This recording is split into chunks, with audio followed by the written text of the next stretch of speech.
So I'm working on this fan relay today. This is for a 78 FJ40, the carburetor fan controller.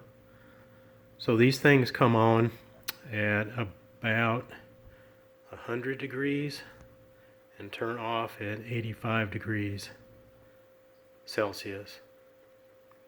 And also when you turn the ignition off, the fan will run depending on temperature. If it's above 85, the fan will run for around 20 minutes or so.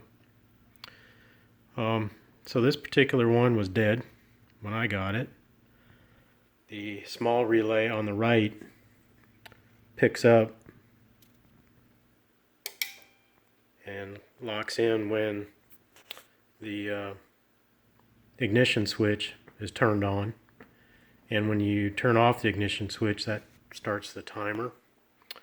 And I have this resistor that's a stand-in for the temperature probe, and you can see it cycles that big relay to turn the fan on and off depending on temperature, and it'll do that for about 20 minutes after you shut the engine off.